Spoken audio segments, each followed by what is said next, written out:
Hello, my dear students. Last class we are discussing the applications and terminologies of vacuum.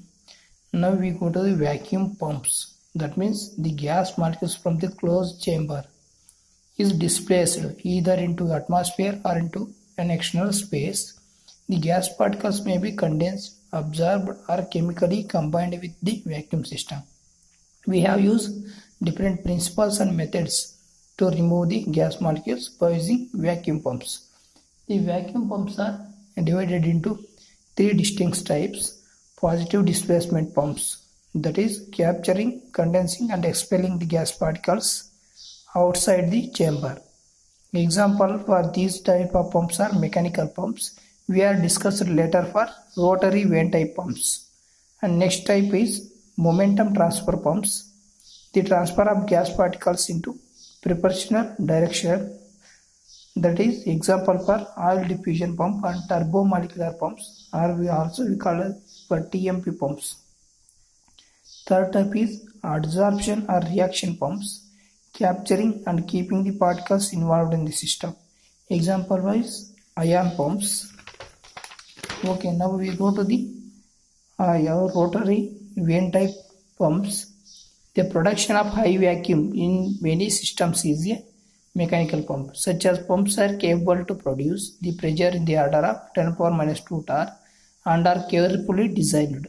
The basic principle is the system is to be evacuated is open to the pump chamber, whose volume is then increased by mechanical movement of the piston or a rotor.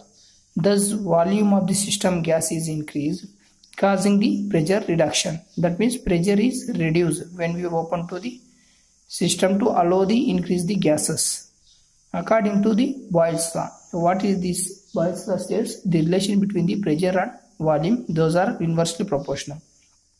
The gas in the pump is isolated from the system and compressed to atmospheric pressure when it can be discharged to the atmosphere. This cycle of operation is repeated, bringing about the pressure reduction in each cycle. The ratio of exhaust pressure to the inlet pressure is termed as a pump compression ratio. That means output of pressure, that is outlet pressure and inlet pressure ratio is the pump compression ratio. Thus to produce pressure in the order of 10 power minus 2 torr, the pumps having the compression ratio of the order of 10 power 5 are required. Next we go to the action of a rotary vane type oil pump. That basic discussed already been discussed. This is the vertical cross section of the vane type rotary pump. This is the inlet tube, this is the exhaust outlet, oil splash baffles, this is the top seal, this one, and these are the vanes connected by a spring. This is a rotor and this one is a fixed cylindrical pipe, that is a stator, and exhaust port, this one, and this is an exhaust flap valve and the plate which is enclosed by this flap valve backing plate. This is the vertical cross section of the rotary pump. Then stator is a yellow steel cylinder with the ends of which are enclosed by suitable plates are placed by the inlet and exhaust ports, that means which is connected to the inlet and outlet, exhaust port and inlet port respectively, a few degrees on either side. The inlet port is connected directly to the system by suitable tubulation, while the exhaust port is covered by a valve. That valve is made up of a rectangular cylindrical rubber. And next, this one rotor. Rotor consists of steel cylinder mounted on a driving shaft which passes one of the end plates. Its axis of rotation is parallel to the displaced form of axis of the stator, such that it makes the contact with the top surface of the stator. The line of contact between the two parts.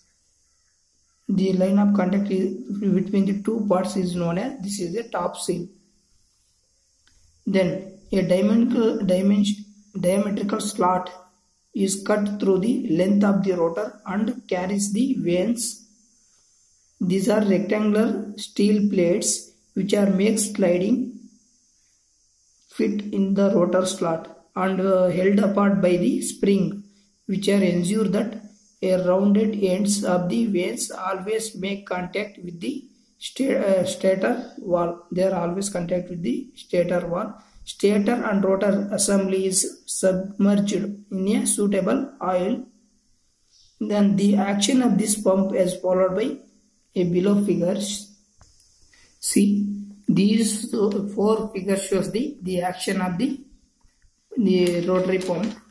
First figure A shows it is connected to a space in between the stator and rotor whose volume is increased. This is gas entering, whose volume is increased as volume sweeps around these, producing a pressure reduction in the system. This continues until the vane B pass the inlet port, indicates this figure B, up to when this one moves to in this position. For this figure B shows the vane will come to up to here, the volume of the gas is increased. This is a gas increased diagram. Then when the increased volume of the system of gas is between the 2 vanes, that is system of gas between the 2 vanes, the induction stage is now complete. First one is induction stage. This is an isolation and compression and exhaust.